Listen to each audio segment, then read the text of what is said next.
Bienvenidos a Entre Muros y Sueños, un espacio creado por el Grupo Empresarial Izarco para que te mantengas actualizado sobre las novedades del sector inmobiliario y de la construcción. En el capítulo anterior hablamos sobre el impacto social de la construcción en alturas en Bogotá. Hoy, acompáñenos a descubrir las implicaciones ambientales y económicas que podría tener para la ciudad. Bienvenidos. Vamos a entrar a otro de los temas que venimos tratando en este podcast y es el uso de recursos para la construcción de estos edificios en alturas. Aquí me gustaría iniciar con tu punto de vista, Catalina. ¿Qué opinas de esto? ¿Qué impacto puede tener la construcción de edificios en alturas para el uso de los recursos que tenemos disponibles? Bueno, ahí digamos que lo que se plantea es ver desde el diseño cómo está concebido, pues digamos la construcción.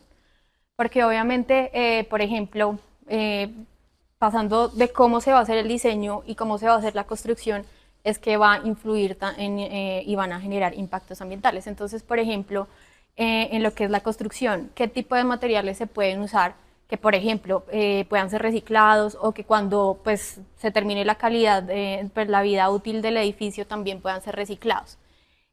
También, por ejemplo, como temas que en los materiales de construcción, pues, por ejemplo, se puedan adquirir materiales que generen, o sea, que hayan usado menos cantidad de energía para ser generados, o sea, que la huella de carbono que aporten a la construcción del edificio también sea menor.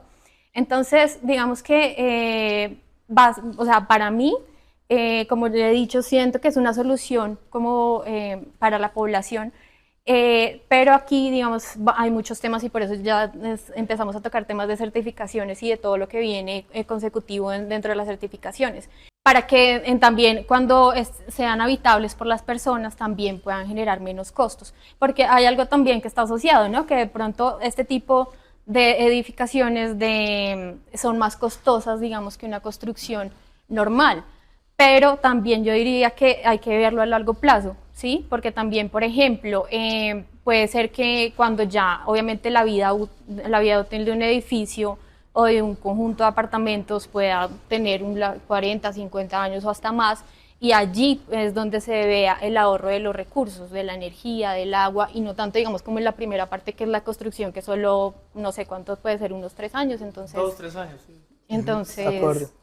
Bueno, pero eso sí termina siendo así. Por ejemplo, para tocar un tema reciente, lo que estamos viviendo estos días del racionamiento de agua. La realidad es que todos los conjuntos nuevos, y me corrigen si estoy equivocado, tienen ya bombas de agua y tanques de agua que les permiten que este tipo de situaciones, entre comillas, no los afecten. Si yo tengo un edificio de 400 personas de apartamentos bis y tengo un tanque de agua que al final lo estoy utilizando y no termino ahorrando, ¿no sería perjudicial para el ambiente? Pues digamos que yo creo que no tiene que ver tanto con la capacidad del edificio, tiene que ver más con el consumo individual de cada residente. Y en estos días que está tan de moda el tema de consumo de agua, yo veía una estadística que me llamó muchísimo la atención, y es que el consumo de los bogotanos, una ciudad como Bogotá, es incluso el doble que el de por persona, por habitante, que el de una ciudad comparable en la América Latina. No que todas, pero sí que muchas. Y a nivel del mundo estamos casi que peor.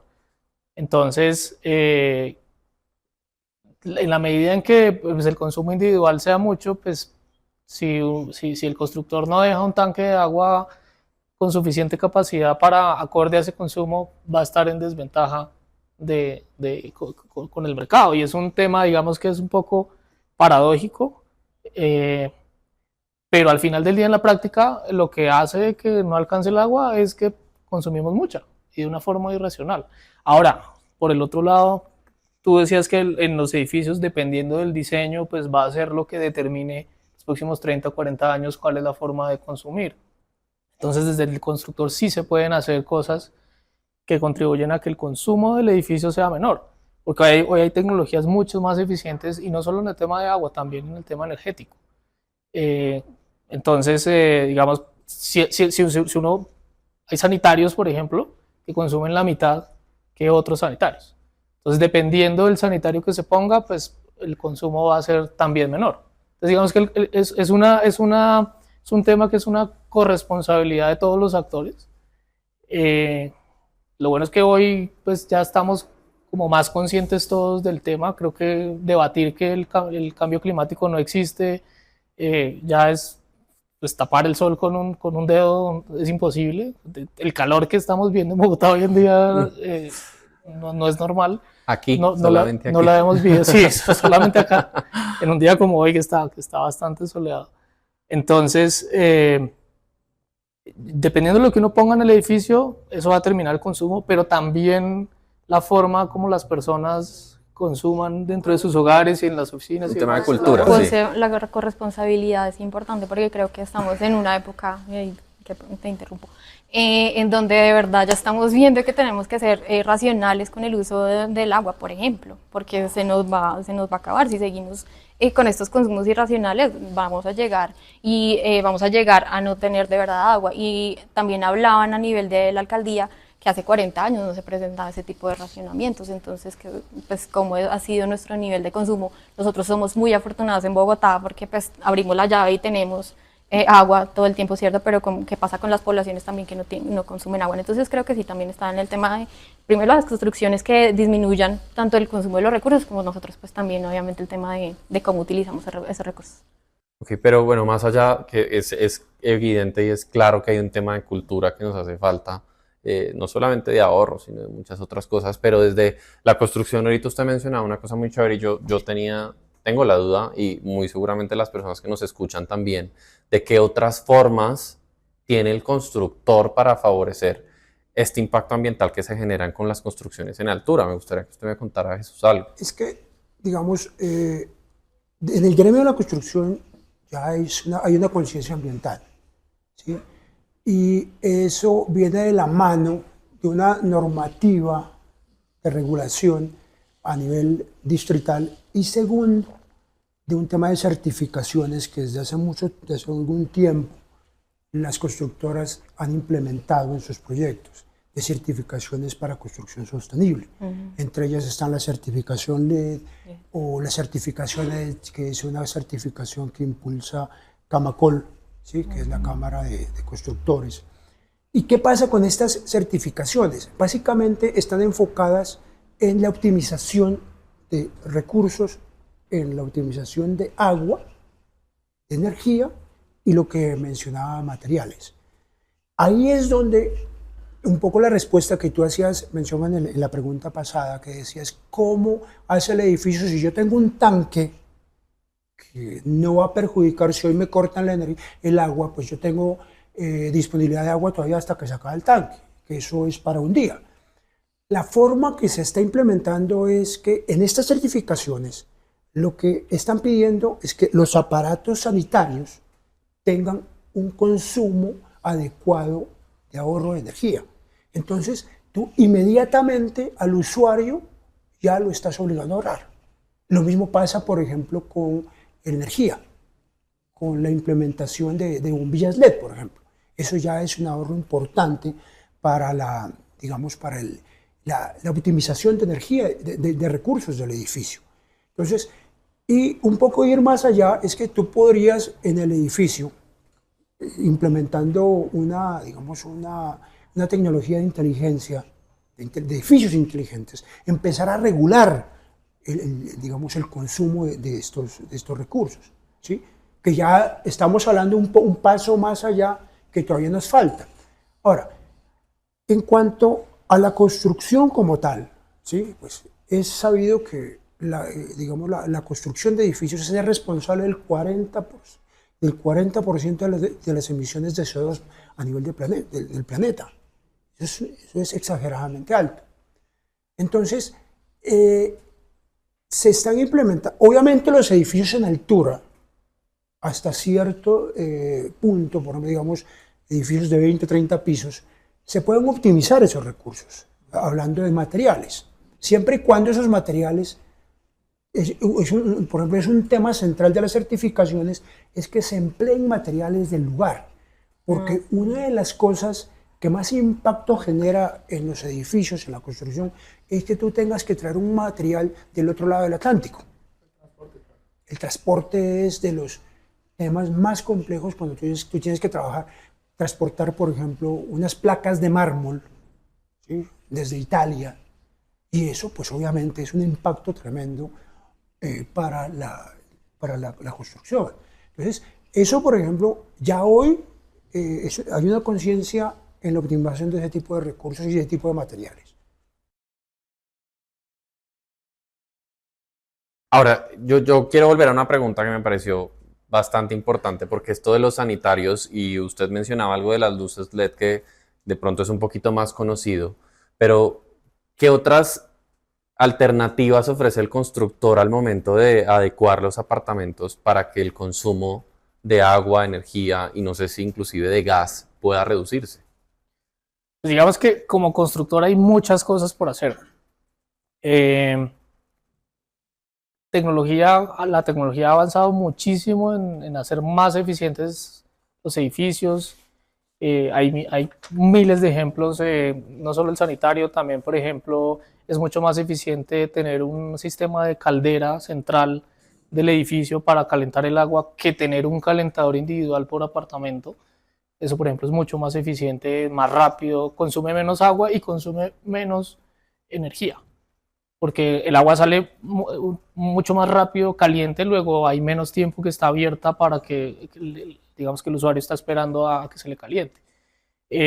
Desde temas mucho más sofisticados como tema bioclimático, que no se necesita para bajar, digamos, el uso de calefacción y todas esas cosas. ¿No? Entiendo, porque no es ya como el uso de refrigerantes, sino que a nivel de diseño se pueda disminuir como el calor, ¿no? Exactamente, exactamente. El aire circula y entonces sale el aire caliente y no hay la necesidad de prender un aire acondicionado, porque naturalmente, digamos, está diseñado para que el aire circule. Eso es lo que entiendo, no soy el más experto en ese tema, ahí sí creo que tú nos puedes contar más, pero digamos que al final del día también hay que como poner los pies sobre la tierra, porque es muy chévere que nuestros edificios tengan toda esa tecnología, pero al final del día eso cuesta. Y en Colombia y en Bogotá, digamos, pues para el caso, pues la limitación grande que tenemos es de presupuesto. Eso es como cuando usted va a comprar un carro y entonces, pues si yo tengo la conciencia ambiental, pues mira, pues me compro un eléctrico, me compro un Tesla que es lo más eficiente energéticamente, cuando frena está absorbiendo la energía y guardándola para volver a reutilizarla, pero ¿cuánto cuesta un Tesla? Pero está lo que yo voy, lo que decía anteriormente, o sea, posiblemente en la construcción pueda resultar un poco más costosa, digamos, que a una construcción normal. Pero digamos a lo largo plazo de cuando estamos viendo la vida útil de esa edificación, no puede resultar, pues, por ejemplo, en el caso de mantenimiento, más económica en el consumo de recursos, porque, por ejemplo, hablamos de la bioclimatización, entonces posiblemente, bueno, no sé si en Bogotá o en otras áreas donde se genere mucho calor, podamos reducir el consumo de energía, de refrigerantes. Entonces, ahí sí te pregunto. Digamos que pues hay que buscar un balance, porque, a ver, si nos ponemos a hacer Teslas, digamos, en edificios, pues no se van a vender en Colombia. Sí, nadie los va a comprar porque no les alcanza para comprarlos.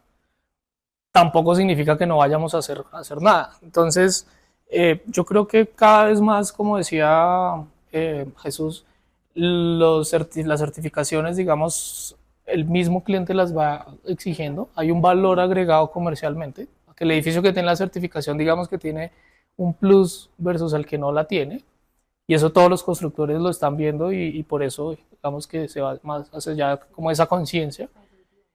Entonces ya en los edificios pues hay muchos materiales y procesos y cosas que se están dejando precisamente para eso. Desde, por ejemplo, temas como el concreto. Hay un concreto que es más ecológico que otro porque su forma de producción y lo que utilizan es más amigable con el medio ambiente. Cuesta un poco más. Pero, a ver, digamos, dentro de las certificaciones, ¿sí?, hay dos estrategias. Hay unas estrategias pasivas y hay unas estrategias activas, ¿sí?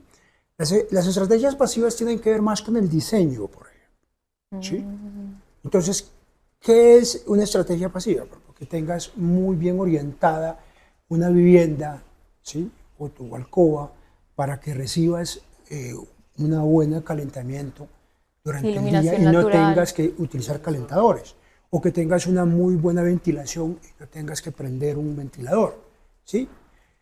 Ya digamos desde las estrategias que son activas, que ya son el uso, por ejemplo, de sensores para controlar digamos, el tiempo de prendido de una lámpara, o de emplear una tecnología un poco más avanzada, o incluso, por ejemplo, instalar unos paneles solares para poder que el edificio se produzca su energía, ¿sí? Pero hasta ahí, digamos, podemos tener unas herramientas o unas estrategias a nivel local. A nivel mundial, ¿sí? Se está generando una tendencia a la construcción en madera, en edificios de altura. ¿Qué es lo que pasa? Estoy diciendo, mire, si la construcción actualmente está generando el 40% digamos, de las emisiones de CO2, pues en el norte de Europa, en Austria y Alemania, desde los 90s, ellos vienen con una tecnología bien interesante que es el CLT, que es la construcción en madera contralaminada. ¿Qué quiere decir eso? Que inventaron, o mejor dicho, diseñaron un panel que les permite construir en altura, ¿sí? Hay dos ejemplos bien interesantes a nivel mundial y son muy recientes. En el 2019 inauguraron en Noruega un edificio de 55 pisos, perdón, de 55 metros de 19 pisos, ¿sí? Es un edificio mixto. Y ahorita en Estados Unidos, en el 2020, superaron, puede ser irrisorio por 1 metro, pero ya está, digamos, en esa tendencia de construir en altura con madera. ¿Qué es lo que pasa con estos edificios? Que ellos ya no generan CO2, sino que capturan el CO2. Entonces, es una tecnología bien interesante que se está poniendo en auge. Por ejemplo, hoy, ¿quiénes tienen la capacidad de producir ese tipo de edificios? Estados Unidos, Canadá, Australia. Alemania, todos los que lo pueden pagar. ¿Sí? Y son todos esos países que han venido una tradición de construcción en madera y que hoy con este sistema, pues ya nos da una, digamos, opción real de un impacto bien importante a nivel de construcción. En Latinoamérica, el país que más se ha desarrollado y se ha acercado a esa construcción es Chile, porque ellos vienen de una tradición maderera, pues y obviamente pues tienen unos plantíos de madera que son sostenibles, porque no se trata de ir a deforestar bosques, no estamos haciendo nada, sino que es un material que viene de un proceso digamos, de renovación de bosques y todo eso. Que es bien interesante el tema de la madera, porque si es renovable, pues eso es sostenible. Pero si es ir a talar un páramo para sacarla porque es más barato, pues no estamos haciendo nada. Quizás no. Sí. Entonces, pero yo creo que para redondear, porque no, digamos, no todo es costo, sí hay, como dice Jesús, hay unas medidas pasivas que los constructores pueden hacer y que tienen un impacto bien, bien grande. Una es todas esas cosas que no cuestan solamente con diseño, se pueden hacer edificios más inteligentes. Y lo otro es que, digamos, en los proyectos que estamos en este momento desarrollando, hemos hablado de cómo entregar un manual de usuario del apartamento que también tenga como esos tips y esas medidas que el cliente como usuario, consumidor de recursos puede hacer para también consumir menos. Entonces, digamos que también, o por ejemplo, en edificios donde la gente va a hacer remodelaciones, el tipo de materiales, el tipo de aparatos que ponga, pues va a determinar mucho también el consumo. Entonces, el constructor también con su conocimiento que puede, digamos, que darle esas pautas al cliente y eso yo creo que cada vez más debería generar conciencia en los consumidores finales. Yo creo que, y yo me voy a meter un poquito ahí al debate, que hace falta también comunicar ese tipo de metodologías para ahorrar energía, porque si uno lo ve desde el punto de vista económico, pues la conciencia me llega hasta donde la plata me alcanza. Claro. Y si yo voy a construir en Modelia, pues no puedo implementar ese tipo de tecnologías, pero quizás haga falta por parte de los constructores impulsar un poquito en términos de comunicación cuáles son esos métodos para mejorar y es que hay cosas que pueda que tengan más impacto y cuesten menos que otras. Seguro, sí. Digamos, por ejemplo, no sé, me voy a inventar, poner paneles solares puede ser pues, muy eficiente porque, digamos, deja uno de utilizar la energía que en Colombia se produce en hidroeléctricas principalmente, pero es muy costoso en las baterías y en el sistema en general, y eso tendrá X impacto, pero una cosa tan sencilla como el sanitario que uno ponga que sea la mitad del consumo que otro, eso puede tener un impacto mucho más alto y no cuesta tanto. Entonces, digamos que hay que buscar ese equilibrio. Siempre, yo creo que sí estamos avanzando como sociedad y como gremio en que cada vez hay más conciencia. Sin embargo, como usted dice, hay muchas cosas que son temas de comunicación, que se podría hacer mucho más. También a nivel de ventanas, ¿no? Que ahora son más grandes, antes eran más pequeñas. Sí, digamos que toda la iluminación, porque si el apartamento no tiene buena iluminación natural, por ejemplo, entonces hace que la gente tenga más tiempo prendida la iluminación artificial. Claro.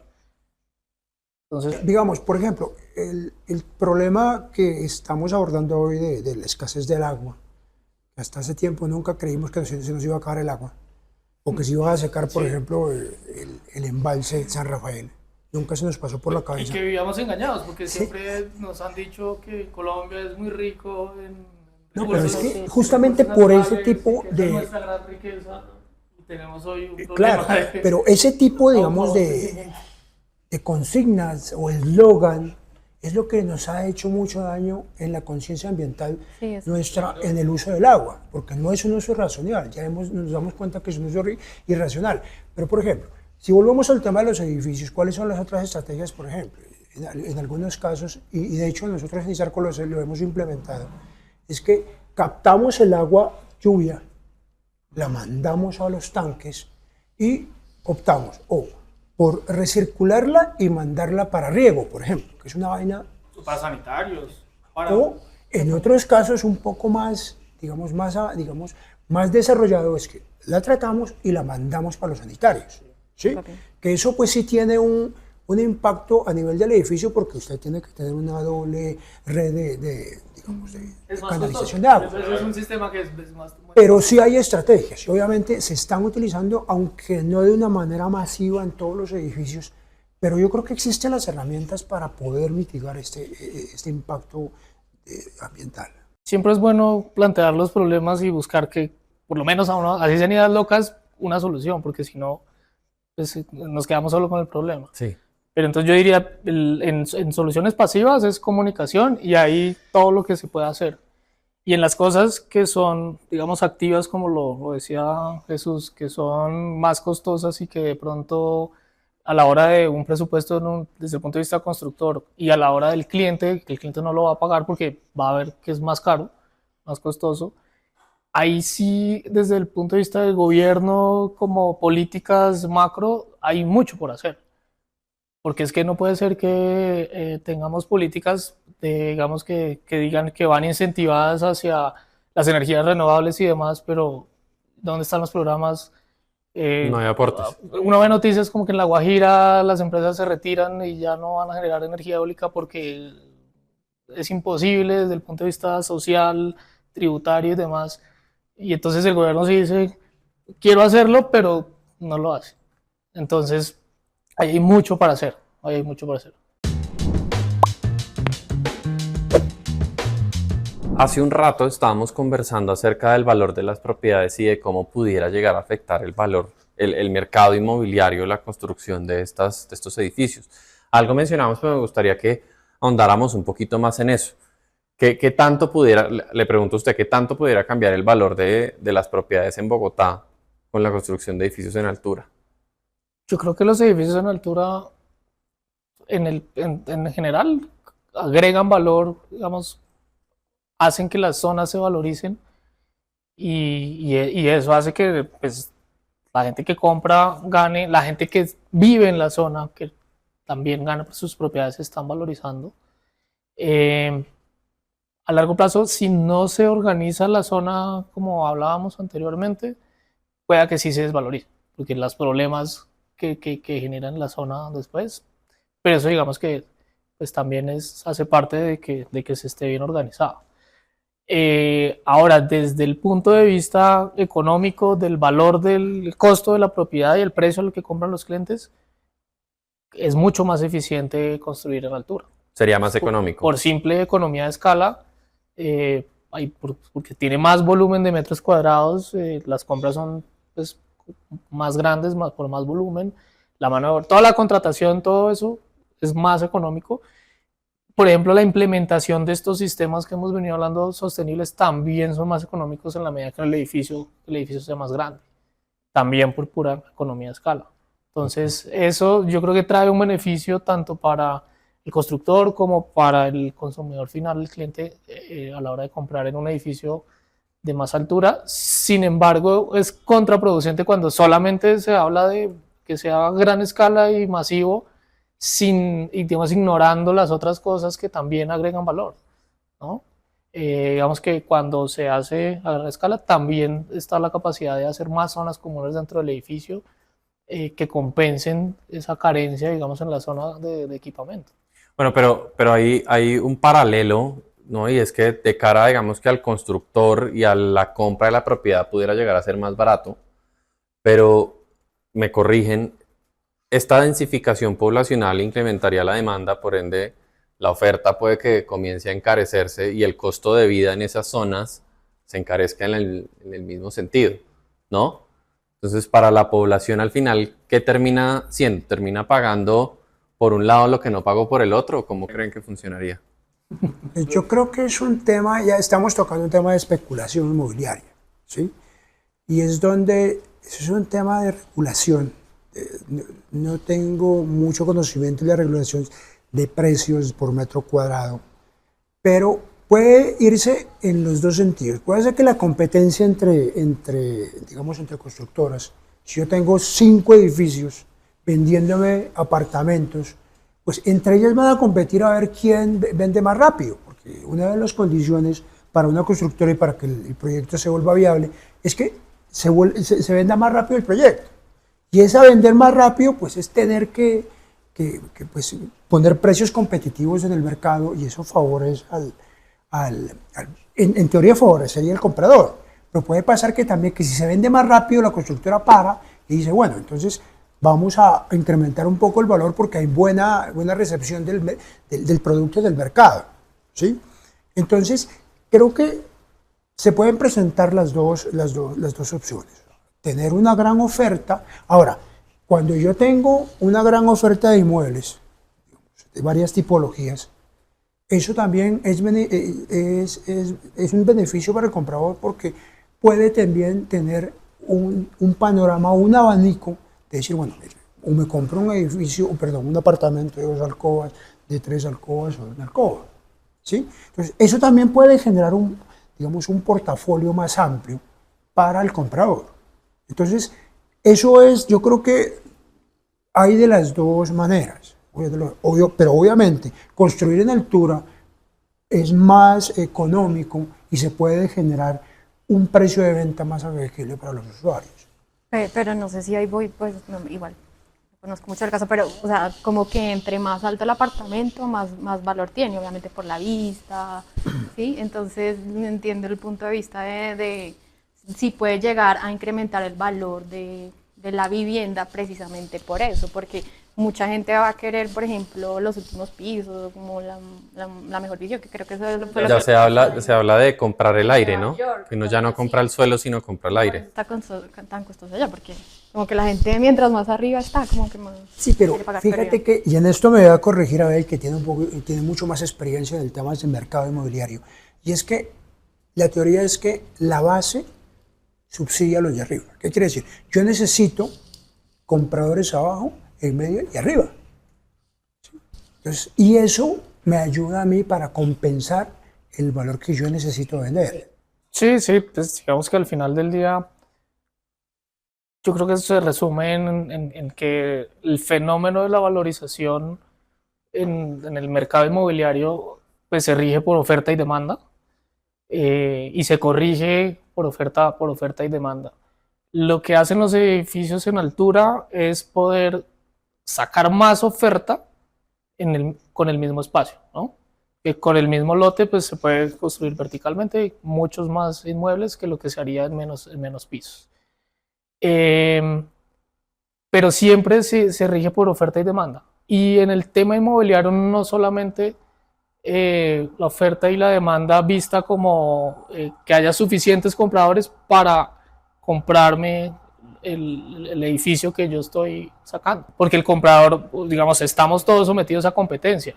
Y si hay otra zona de la ciudad que ofrece lo mismo, pero que ofrece una mejor calidad de vida en su conjunto, pues ese va a ser más ganador. Claro. Y aquí hay fenómenos que todos los días uno ve. Hace unos años la gente se fue para Chía, por ejemplo, porque era mucho más área, más barato, más verde, más colegios, mejor calidad de vida, y se venían para Bogotá, se demoraban menos de 1 hora, y entonces era como que la cuenta daba.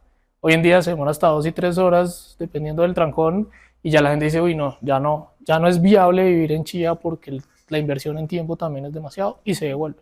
Y eso ha ido y vuelto, ¿sí? Antes de la pandemia eso estaba sucediendo. Con la pandemia y la virtualidad, la gente otra vez se volvió a la zona de Bogotá porque, bueno, yo ya puedo trabajar desde la casa, entonces ya no tengo que desplazarme. Y pasó la pandemia y ya otra vez volvimos a La presencialidad. a presencialidad, ya pues híbrido, pero el fenómeno volvió otra vez a Bogotá y ya no se está vendiendo bien en esas zonas.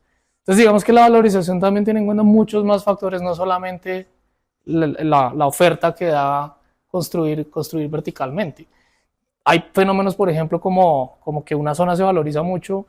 Aquí en Colombia la gente, los compradores tienen mucho atractivo por donde haya un centro comercial, por ejemplo. Nos encanta vivir cerca de un centro comercial y tiene varias explicaciones.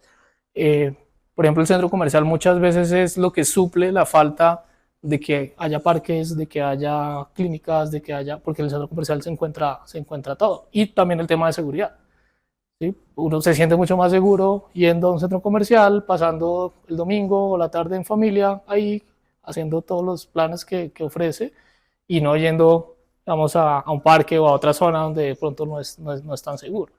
Entonces, la valorización en las zonas tiene en cuenta muchos más factores, no solamente la altura. La altura de los edificios. Ok, muy chévere. Pero me devuelvo a una de las preguntas que le estaba haciendo y es al final, porque se valorice o no se valorice el apartamento independientemente de el sector, sí comienza a entender unas dinámicas económicas distintas, ¿no? Que es que entre más gente hay, menos productos hay, por ende se encarece la vida. Un ejemplo que creo que pudiera llegar a ser acertado en este caso es Nueva York, tú ahorita lo mencionabas. Allá, además de los edificios y de lo difícil que es conseguir un apartamento en Nueva York, es conocido que el costo de vida en esa ciudad es infinitamente costoso, es utópico inclusive para algunas personas. Entonces pudiera llegar a darse ese paralelo que en Bogotá, donde se construyan estos edificios, se encarezca el valor de la... Digamos que es paradójico porque el tema de Nueva York creo que tiene que ver más con el poder adquisitivo de los que quieren vivir ahí y también la disponibilidad de suelo, porque Nueva York es una isla. El suelo es mucho más escaso, lleva muchos más años desarrollándose, entonces es mucha más gente queriendo vivir en un espacio más reducido. Pero también, digamos, es la calidad de vida que se tenga. Yo quedé sorprendido, por ejemplo, un amigo se fue a hacer su MBA con su familia, con 2 niños pequeños, digamos, a Nueva York, y uno creería que Nueva York es una ciudad hostil para los niños pequeños por las dinámicas que tiene. Y me quedé sorprendido porque él me dijo todo lo contrario. Me dijo, es mucho más amigable para los niños Nueva York que Bogotá. Porque Nueva York tiene más disponibilidad de planes para hacer con los niños, más parques, tiene más museos, tiene un montón de cosas que le generan más valor a lo que hay que hacer con los niños que la misma Bogotá. ¿Sí? Hoy en Bogotá un niño tiene que levantarse a las 4 o 5 de la mañana para poder coger una ruta 2 o 3 horas y llegar al colegio y por la tarde volver a lo mismo. Entonces vuelve y juega el tema de que son muchos factores y al final del día la gente busca calidad de vida y es costo-beneficio, que es como lo que hace más atractivo una zona o un edificio que otro. Pero digamos que desde el punto de vista urbanístico, ahí tenemos que complementar un poco que la densificación de altura está asociada también a una, digamos, a que sea un edificio de usos mixtos. ¿A qué voy con esto? ¿Sí? Digamos, no es tan viable desde las dinámicas económicas o sociales tener un edificio en altura monofuncional, llámese oficinas, llámese vivienda, ¿sí? Sino que ese mismo edificio, que es un poco el fenómeno o la diferencia que existe con Nueva York. Vos ves los edificios en altura de Nueva York y en un edificio puedes conseguir de todo. Y la plataforma a nivel de primer piso te ofrece museos, comercios, ¿sí? O sea, tú podías tranquilamente vivir en tu edificio sin salir del edificio. O vas al primer piso y encuentras una cantidad de servicios que no necesitas desplazarte tanto. El efecto contrario es que hagas una torre de viviendas, de apartamentos, y que en el primer piso solamente existe el hall, que es donde pasan y entran los residentes. Entonces, ese es un edificio que no te está aportando mucho en las dinámicas tanto económicas como sociales. Por eso mencionaba al principio que era importante de que estos edificios se vuelvan unos nodos, ¿sí? Porque aquí solamente, por ejemplo, estamos acostumbrados que en el primer piso son los servicios comunes, pero por ejemplo, hay una cantidad de edificios donde tú puedes tener, si vives en 30 pisos, en el piso 15, una zona comercial o un restaurante, ¿sí? O que tienes oficinas 5 pisos más abajo. Entonces, eso también hace parte de esa, digamos, dinámica económica y de ver cómo esa productividad, el edificio se vuelve una productividad tanto de información como de un sitio de encuentro entre las personas. Muy bien, les pregunto, en caso de que Bogotá optara por una construcción masiva, que ahorita vemos construcciones con más frecuencia, pero aún yo no diría que es algo masivo, en caso de que optáramos por ese recurso para suplir la necesidad de la gente de conseguir vivienda, ¿representaría algún riesgo económico para la ciudad? Se refiere a más edificios en altura. Más edificios en altura, sí. Yo creo que son más los beneficios que las desventajas.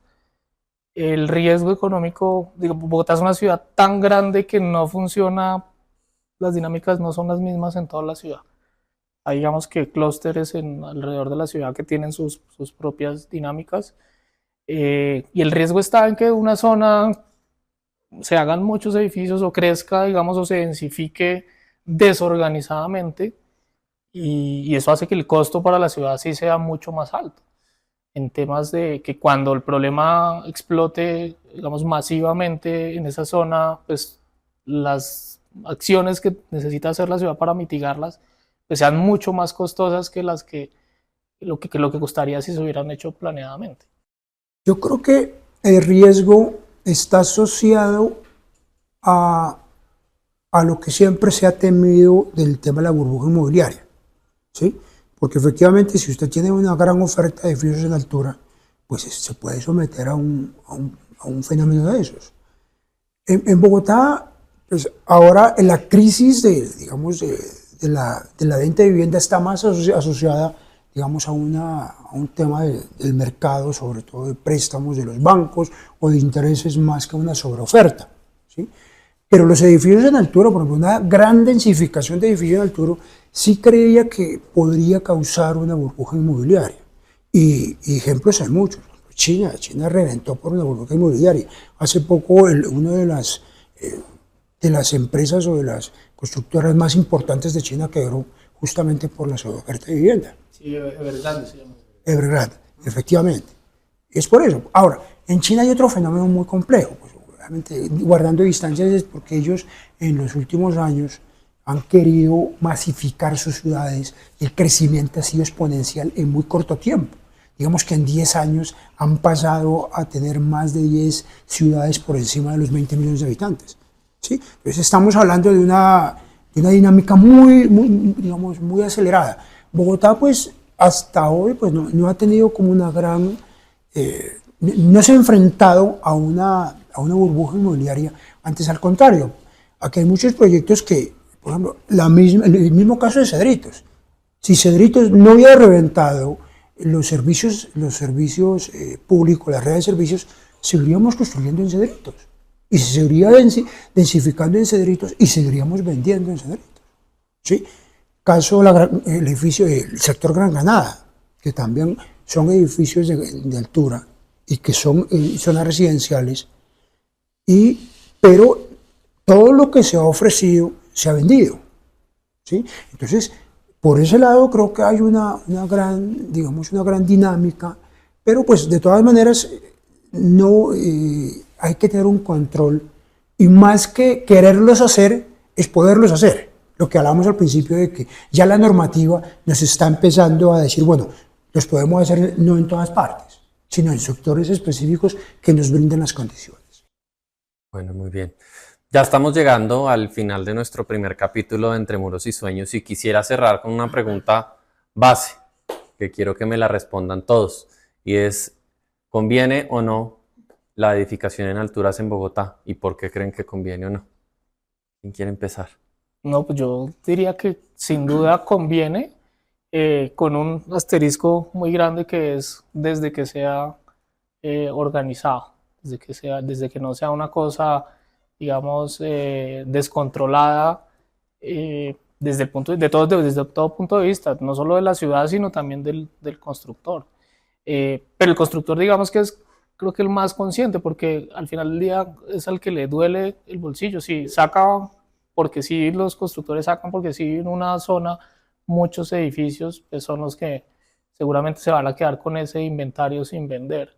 El reto es de ciudad, no solo ejercer el control, sino también los incentivos para generar suelo, digamos, de renovación urbana, en zonas densas donde el constructor pueda desarrollar los edificios y la ciudad al mismo tiempo, de la mano de los constructores, desarrollen también la zona, ¿no? Le pongan todos estos servicios de los que hemos hablado. Claro. A mí también me parece factible desde el punto de vista del recurso como suelo, ¿no? Porque se aprovecha también. Pero también, como he venido hablando desde el inicio, desde que sea lo más sostenible posible. Pues, las condiciones de Bogotá, digamos, la viabilidad de seguir construyendo pasa por densificar en altura. No tenemos más opciones, o ya nos quedan mucho más opciones. Por lo que mencionaba él, ya no hay terrenos de desarrollo que podamos, digamos, empezar desde cero, como tabla rasa, ¿sí? Entonces nos queda la opción de densificar en altura. Y eso está asociado a un proceso de renovación urbana de la ciudad. Y eso está asociado, por ejemplo, y ligado a cómo esta línea del metro, que está en proceso de construcción, vaya a potencializar esos sectores, ¿sí? Y vaya a brindarles digamos, o vaya a solucionar ese problema de transporte, ¿sí?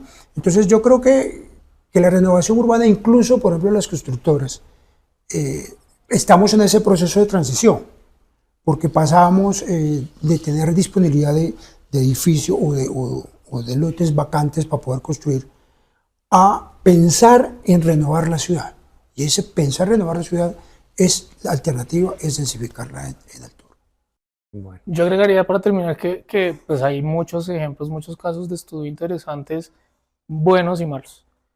Uno bueno, por ejemplo, que está haciendo también Ciudad en la Ciudad, es el caso de Lagos de Torca, que sí fue una zona que la ciudad, digamos, fue planeada por iniciativas privadas de los constructores, pero muy de la mano con la ciudad.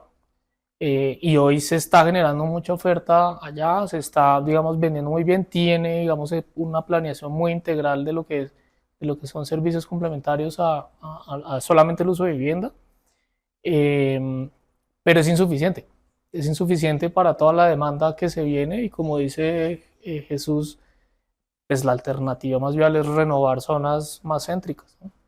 Okay. Bueno, pues con esto llegamos al final de nuestro primer capítulo. Agradecerles a ustedes tres especialmente por habernos acompañado el día de hoy. Agradecerles también a todos los que nos están escuchando en sus casas, en sus carros, desde sus celulares. Invitarlos a que nos acompañen en el siguiente capítulo de Entre Muros y Sueños, un podcast creado por Isarco para ustedes. Y no lo olviden, sigamos creando experiencias memorables. Hasta luego. Hasta luego, gracias. En Misarco creamos experiencias memorables. Encuéntranos, escúchanos y comparte.